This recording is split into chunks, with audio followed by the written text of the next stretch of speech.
वालेकुम अस्सलाम। आज ठीक हूँ। सुबह थोड़ी थोड़ी हैवीनेस थी, लेकिन अब हेडेक नहीं है वैसे। ठीक है।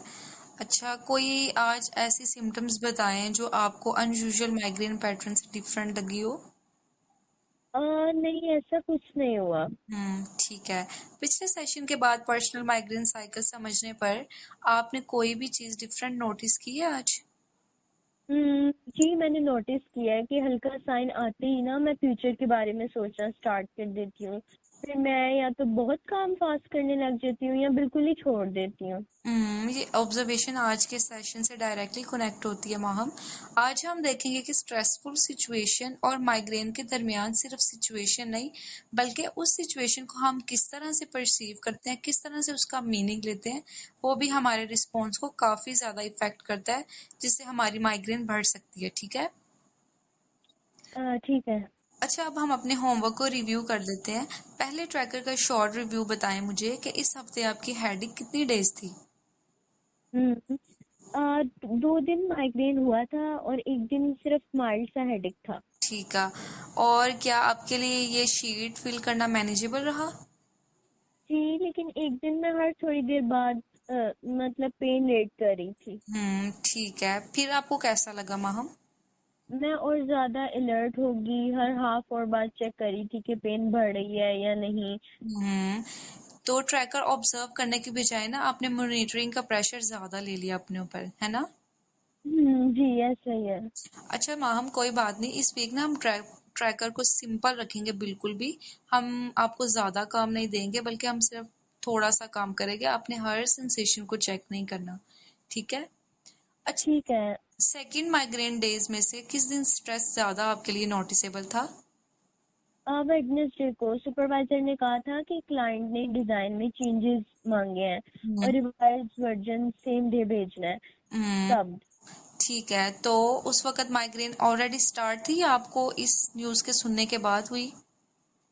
मैसेज आया तो हेडेक नहीं थी मुझे, मेरी बस नेक में टायर्डनेस थी।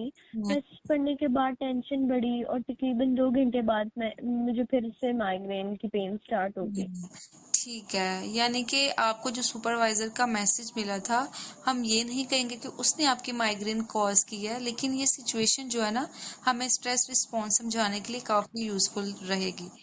अब आप मुझे ठीक है। बताइए कि उसके बाद आपने क्या किया? फिर ना मैंने ट्रैकर में लिखा कि अब ये काम टाइम पर नहीं होगा, क्योंकि मैंने लंच स्किप कर दिया था और मैं कॉन्टिन्यूसली काम करती रही। ठीक है।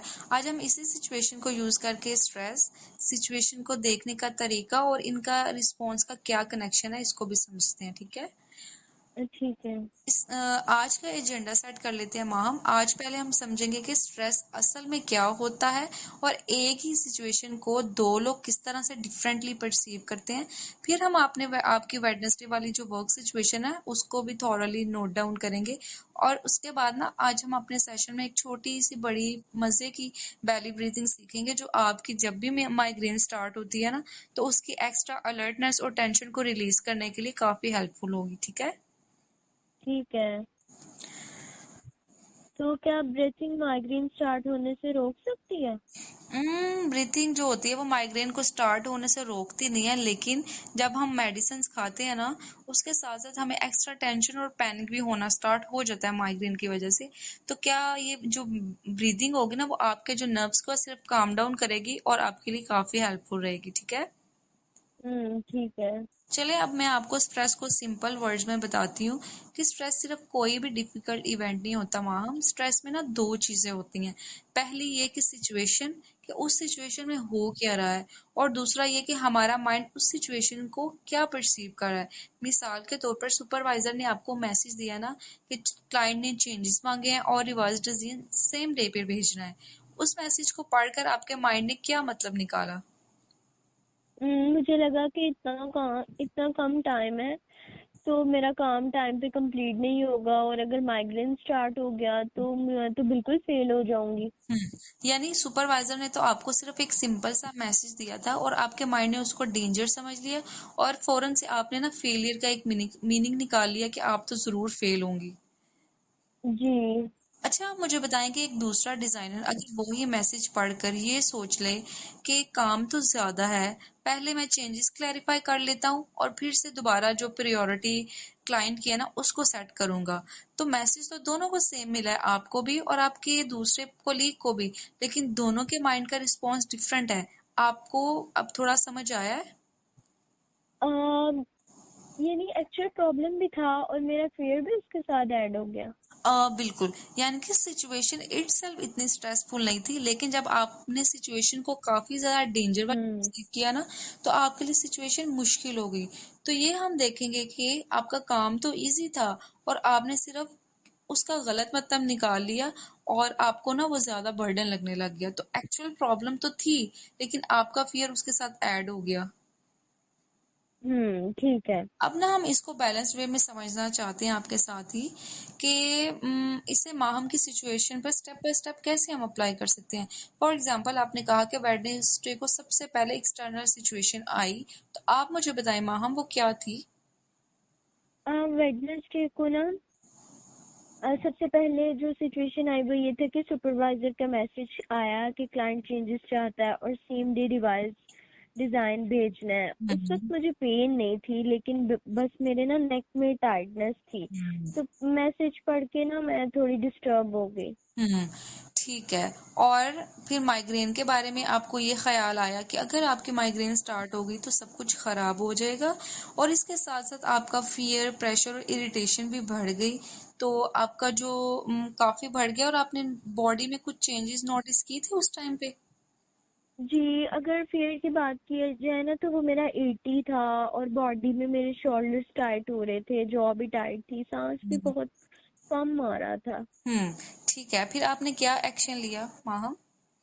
हम्म, मुझे ना मैंने लंच स्किप किया और ब्रेक भी नहीं ली। मुझे लगा अगर 1 मिनट भी वेस्ट हो गया ना तो डिजाइन कंप्लीट नहीं होगा। और फिर शॉर्ट टर्म रिजल्ट क्या हुआ इसका? मैंने कुछ काम जल्दी कंप्लीट कर लिए। हम्म। और लॉन्ग टर्म में क्या हुआ बाद में, जब आपने काम कंप्लीट कर लिया इतनी देर बैठ के? मैं बहुत टायर्ड हो गई, मुझे फिर पेन स्टार्ट हो गई और फिर कंसंट्रेशन और कम हो गई। हम्म। तो अब आप देखें माहम कि उस वक़्त आपने जानबूझकर अपने लिए प्रॉब्लम क्रिएट नहीं की थी, बल्कि आपने डेडलाइन सेव करने की कोशिश कर रही थी। लेकिन फ़ियर की वज़ह से ना आपका रिस्पॉन्स काफ़ी एक्सट्रीम हो गया और आपने अपने वर्क को स्टॉप नहीं किया, कंटिन्यूअसली आपने काम किया, और बाद में आपकी माइग्रेन काफ़ी ज़्यादा बढ़ गई और उसके साथ-साथ आपने लंच भी स्किप कर दिया। जी, मुझे लगता है ऐसे ही मैंने किया था। हम्म। अब हम आपको ना एक जगह बहुत इंपॉर्टेंट क्लैरिफिकेशन करना जरूरी है। हम ये प्रूफ नहीं कर रहे माहम कि टेंशन की वजह से आपको माइग्रेन हुई है। हो सकता है कि माइग्रेन फिर भी डेवलप होती, हो सकता है कि मल्टीपल फिजिकल और रूटीन फैक्टर्स सब साथ प्रेजेंट होते। हम सिर्फ ये देख रहे हैं कि स्ट्रेसफुल मीनिंग ने बॉडी की एक्स्ट्रा टाइटनेस, फियर और ओवर वर्किंग को किस तरह से बढ़ाया। तो अगर मैं काम रहती और फिर भी माइग्रेन हो जाता तो ब्रीदिंग फेल नहीं होती? बिल्कुल नहीं। ब्रीदिंग का सक्सेस सिर्फ इससे मेजर नहीं होगा कि आपकी माइग्रेन आई है या नहीं, बल्कि ब्रीदिंग सक्सेसफुल हो सकती है अगर शोल्डर्स की एक्स्ट्रा टाइटनेस थोड़ी सी कम हो, पैनिक 80 से आपका ऑलमोस्ट 60 हो जाए, आप लंच स्किप करने के बजाय प्लान डिसीजन ले सकें या प्रेस्क्राइब्ड मेडिकेशन और ब्रेक का डिसीजन कामली ले सकें। ठीक है, ये ज्यादा रियलिस्टिक लगता है। अब हम इसी बॉडी अलर्टनेस को सेटल करने के लिए बेली ब्रीदिंग करते हैं। जो अभी तक मैंने आपको समझाया है वो यही था कि स्ट्रेस इट सेल्फ इतना ज़्यादा हमारे लिए डेंजरस नहीं होता जितना हम मीनिंग परसीव करते हैं। और जब हम उसका एक फियर वाला मीनिंग परसीव करते हैं ना, तो हमारी बॉडी की हमारी ब्रीदिंग टाइट हो जाती है। हम बेली ब्रीदिंग का ना पर्पस समझ लेते हैं। अब वो समझना हमारे लिए आसान है कि स्ट्रेस के वक्त लोग अक्सर चेस्ट से शॉर्ट और फास्ट ब्रेथ्स लेते हैं, और बेली ब्रीदिंग में ना हम सांस को फोर्स नहीं करेंगे, हम सिर्फ उसे थोड़ा सा स्लो और कंफर्टेबल होने देंगे, ताकि हमारे जो लोअर लंग्स है ना वो नेचुरली इन्वॉल्व हो, और हमारी जो सांस है स्ट्रेस की वजह से काफ़ी ज़्यादा टेंस हुई होती है ना, या काफ़ी ज़्यादा हमारी फास्ट ब्रीदिंग होती है, हम उसको नॉर्मल और स्लो डाउन कर लें। ठीक है? तो क्या मुझे डीप ब्रेथ लेनी होगी? नहीं माहम, हमने काफी बहुत ज्यादा डीप ब्रीदिंग नहीं करनी और इससे डिजीनेस भी हो सकती है। हमने ना सिर्फ मैक्सिमम ब्रेथ लेनी है और उसको फिर स्लो डाउन करना है ताकि हमारी सांस जो है ना वो कंफर्टेबल हो जाए। ठीक है। और ब्रेथ होल्ड करनी? नहीं, इस प्रैक्टिस में हम लॉन्ग होल्डिंग नहीं करेंगे। हमने सिर्फ सांस नॉर्मल से अंदर लेके जाना है और आराम से बाहर निकालना है। ठीक है। ठीक है, तो माइग्रेन के वक्त आंखें बंद करनी होगी? आपने आंखें बंद करना ऑप्शनल है। अगर आप कंफर्टेबल हो, लाइट आपके लिए कंफर्टेबल हो, एडजस्टेबल हो, तो हम इस प्रैक्टिस के लिए आंखें बंद कर सकते हैं, अदरवाइज ज़रूरत नहीं है। अगर बहुत ज़्यादा सीवियर माइग्रेन वाले लोग आए ना, तो हम उनको कहते हैं कि डिजीनेस से बचने के लिए या नोजिया की वजह से अगर प्रैक्टिस अनकंफर्टेबल लगे तो हम उनको कहते हैं कि आप अपनी आइज़ क्लोज कर लें, लेकिन क्योंकि आप अभी स्टेबल हैं तो इसलिए हमें ज़रूरत नहीं। ठीक है। ठीक है। चलिए अब हम प्रैक्टिकल डेमोन्स्ट्रेशन करते हैं बेली ब्रीदिंग की। आप चेयर पर बैक सपोर्ट के साथ कंफर्टेबल होकर बैठ जाएं। ठीक है। अपने पाँव को फ्लोर पर कंफर्टेबल रखने दें। कपड़ों या पोस्चर को परफेक्ट करने की ज़रूरत नहीं है आपको। सिर्फ इतना देखें कि बॉडी को अननेसेसरी स्ट्रेन तो नहीं है, मतलब वो खिंची तो नहीं है, आपने कंफर्टेबल रखना है। जी ठीक है। ठीक है। और एक हैंड आप अपने चेस्ट के ऊपर रखें और दूसरा पेट पर रखें। जी। ठीक है। पहले सांस को आपने चेंज नहीं करना, सिर्फ आपने ना 2 नॉर्मल ब्रीदिंग नोटिस करनी है। ठीक। ठीक है। अब आपकी आवाज काफी दूर चली गई, मुझे नहीं आ रही। ठीक ही कहना है, ठीक है आगे। अब नरमी से सांस अंदर आने दें। कोशिश नहीं ठीक। करनी आपने कि आप अपने पेट को फोर्स करें या पुश करें, बस आपने नोटिस करना है कि जो आपका लोअर हैंड है वो हल्का सा मूव कर रहा है बेली के ऊपर के नहीं। आप सांस को आहिस्ता से अंदर लेके जाएं और बिल्कुल हम्म। से बाहर जाने दें। ठीक है। ठीक है। फिर से सांस अंदर लेके जाएं माहम, छोटी और कंफर्टेबल सी सांस, और आप सांस को बाहर आने दें, लेकिन हम्म। फोर्स के बगैर। मैं अभी भी डीप ब्रेथ लेने की कोशिश कर रही हूँ। ठीक है माहम, आपने सांस को और छोटा करना है, उसको छोटा करें। आपको बिल्कुल हम्म। भी अपने लंग्स फुल करने की जरूरत नहीं है। बिल्कुल ऐसे जैसे आप खामोशी से कोई भी स्मेल नोटिस कर रही होती है ना, बिल्कुल जेंटली आप कैंडल को ब्लो करने की तरह हल्का सा सांस लें और फिर हवा हम्म। को रिलीज कर दें। ठीक है। आप कैसे कर रही अब हैं? बेटर है। अच्छा। अब सांस के साथ शोल्डर्स को भी नीचे पुश नहीं करना आपने। सिर्फ एक्सहेल के वक्त देखें कि क्या बॉडी एक्स्ट्रा एफर्ट का एक छोटा सा हिस्सा रिलीज कर रही है या नहीं। ठीक है। अब हम्म। टेंशन जॉ पर लेके आए माहम। टीथ को ठीक है। फ्लोर से अलग नहीं करना आपने, सिर्फ जॉ को अननेसेसरी प्रेस करना छोड़ दें। सांस को अंदर हम्म। आहिस्ता से बाहर कर दें। मेरा माइंड प्रोजेक्ट की तरफ जा रहा है। ये बिल्कुल नॉर्मल है। माइंड को फोर्स से ब्लैंक नहीं करना आपने, सिर्फ नोटिस करें प्रोजेक्ट का थॉट आया और अटेंशन आपकी वापस से सांस पर लेकर आए। ठीक प्रैक्टिस है। को आप कंटिन्यू करें। अब 1 या 2 ब्रेथ्स आप अपनी नेचुरल स्पीड पर लें माहम। मैं आपको हम्म। बिल्कुल भी अब गाइड नहीं करूंगी, आपने सिर्फ थोड़ा सा वक्फा लेना है। आपने पहले इनहेल करना है आराम से, फिर आहिस्ता से एक्सहेल कर देना है। और जब भी हम्म। आप रेडी हो, आप अपनी अटेंशन वापस लेकर आए रूम में। जी ठीक है, मैंने कर लिया। अब प्रैक्टिस हमारी कंप्लीट हो गई है मैम। पहले बॉडी आपकी टेंशन में थी, उसको रेट करें। प्रैक्टिस से पहले आपकी शोल्डर की टाइटनेस 0 से 10 तक कितनी थी? 6। अब? 4। और जॉ? पहले 5 थी, अब 3 लग रही है। ठीक है। और अब आपका स्ट्रेस कैसा है? प्रोजेक्ट का कंसर्न अभी भी है, लेकिन प्रेशर थोड़ा कम लग रहा है। हम्म। ठीक है। और कोई डिजीनेस वगैरह? वो स्टार्ट में हल्की हुई थी जब मैं बहुत ज्यादा डीप ब्रेथ ले रही हम्म। थी। जब ब्रेथ छोटी की तो ठीक हो गई। ठीक है। ये बहुत यूजफुल लर्निंग है। डिजीनेस साइन था कि ब्रेथ ज्यादा फोर्सफुल हो रही थी। जैसे ही आपने करेक्ट रिस्पॉन्स बनाया और ब्रेथ को नॉर्मल किया, जेंटल किया, तो साथ ही आपको थोड़ा सा रिलैक्स फील होना शुरू हो गया। मुझे लगा था रिलैक्सेशन में जितनी डीप ब्रेथ हो उतना बेटर होता है। नहीं नहीं माहम, इस प्रैक्टिस में ना हमें कंफर्टेबल होना ज्यादा इम्पोर्टेंट है। अब हम स्किल को रियल सिचुएशन में अप्लाई करना सीखते हैं कि आप इसको कैसे करती हैं। इसे आप वेडनेसडे वाली ऑफिस सिचुएशन के साथ ब्रीफली रिहर्स करते हैं। इमेजिन करें कि सुपरवाइजर का आपको मैसेज आया है, आपकी नेक टाइड नोटिस करती हैं और आपका माइंड कहता है कि इतना काम टाइम पर नहीं होगा। उस वक्त पहला हेल्पफुल स्टेप क्या हो सकता है माहम?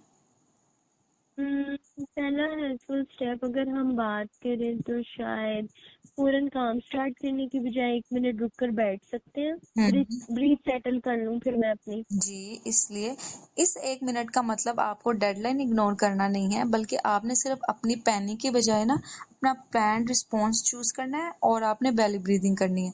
अब 2 या 3 कंफर्टेबल ब्रेथ्स लेती हैं, फिर खुद से सिर्फ इतना पूछती हैं, अभी नेक्स्ट प्रैक्टिकल स्टेप क्या है? तो क्या आप चेंजेस महसूस करती हैं? मैं चेंजेस की लिस्ट देख सकती हूँ, सुपरवाइजर से प्रायोरिटी क्लियर कर सकती हूँ और लंच बिल्कुल स्किप ना करूँ। बिल्कुल ठीक। ब्रीदिंग प्रॉब्लम सॉल्व नहीं करती हमारी माँ, वो बॉडी को इतना सेटल करती है कि आप प्रॉब्लम को ज़्यादा क्लियरली हैंडल करना शुरू कर देते हैं, क्योंकि जितनी भी हमारी एक्स्ट्रा टेंशन पैदा की गई होती है ना बॉडी में, वो जब रिलीज होती है तो हमारा माइंड भी रिलैक्स हो जाता है और हम डिसीजन भी अच्छे से ले सकते हैं। अब आपको प्रैक्टिस के लिए ना घर और ऑफिस में ये कंटिन्यू ज़रूर करनी है, इसलिए हम अपना सिंपल सा होमवर्क रखेंगे। आपने बेली ब्रीदिंग को 5 मिनट्स कम से कम 4 दिन प्रैक्टिस करना है। प्रैक्टिस आपने कॉम टाइम पर करनी है, जो कि ज़्यादा सेफर है। सिर्फ माइग्रेन स्टार्ट होने का आपने वेट नहीं करना। उसके बाद आपने प्रैक्टिस से पहले बॉडी टेंशन को 0 से 10 तक ज़रूर रेट करना है और प्रैक्टिस के बाद दोबारा से रेट करना है। साथ में अब हम जो लास्ट वीक में कर रहे थे ना ट्रैकर वाला, वो आपने उसमें भी 3 सिलेक्टेड सिचुएशन के लिए सिर्फ ये शॉर्ट सीक्वेंस नोटिस करना है। सिचुएशन क्या थी, माइंड ने उसका क्या मीनिंग बनाया, फीलिंग और बॉडी रिस्पॉन्स क्या था, आपने क्या किया और बॉडी में क्या रिजल्ट हुआ। ठीक है? ठीक है। तो क्या एग्जैक्ट हमने ऑटोमेटिक थॉट्स में पूरी चेन भी लिखनी है? अभी नहीं मैम, इस वीक हमारे जो है ना काम है, सिर्फ हमने ये देखना है कि जो आपको आता है ना मैं मैनेज नहीं कर पाऊंगी वाली सोच, और सब खराब हो जाएगा, उस सोच को हमने देखना है, आइडेंटिफाई करना है और उस पर हम काम जो है वो नेक्स्ट सेशन में स्टार्ट करेंगे। ठीक है? हम्म, तो माइग्रेन स्टार्ट हो तो ब्रीदिंग करनी जरूरी है? नहीं, आपकी प्रेस्क्राइब मेडिकेशन, रेस्ट और डिम लाइट में ना ये इसके साथ साथ आपने प्लान फॉलो करना है। ब्रीदिंग सिर्फ एक ऑप्शनल सपोर्टिव स्किल है। अगर आपको कंफर्टेबल लगे तो आप यूज करें। अगर नोजिया या स्वेयर पेन में इरिटेशन हो तो आपने खुद को फोर्स नहीं करना और आपने ब्रीदिंग नहीं करनी। ठीक है? ठीक है अब आपको होमवर्क क्लियर है? जी। मुझे होमवर्क क्लियर है। आज की कोई इम्पोर्टेंट लर्निंग जो आपने सीखी है? हम्म, मुझे समझ आया कि डेडलाइन वाकई डिफिकल्ट थी मेरे लिए, लेकिन मैं उसके साथ पैनिक ऐड कर रही थी। हम्म तो ब्रीदिंग में मुझे ये भी समझ आया कि हमने सांस को फोर्स नहीं करना। बिल्कुल। और इसके साथ साथ हमने ये भी देखा कि जो स्ट्रेस होती है ना, उसकी परसेप्शन हमारे जो माइग्रेन है उसको वर्स कर देती है। सिचुएशन उतनी डेंजरस नहीं होती जितना हम लेते हैं। ठीक है? जी ठीक है। कोई भी हिस्सा अनक्लियर रहा हो आपके लिए? बस मुझे डर है कि ऑफिस में 5 मिनट्स नहीं मिलेंगे। बिल्कुल। ऑफिस में फुल 5 मिनट्स प्रैक्टिस करना जरूरी नहीं है मैम, आपने रेगुलर प्रैक्टिस घर पर करनी है। और अगर कभी स्ट्रेसफुल मोमेंट आए भी ना, तो आपने 2 या 3 जेंटल ब्रीदिंग करनी है और एक शॉर्ट सा पॉज यूज करना है कि अभी मैं खुद को रिलैक्स कर रही हूँ, अभी मैं थोड़ी देर तक दोबारा से इसको देखती हूँ। ठीक है?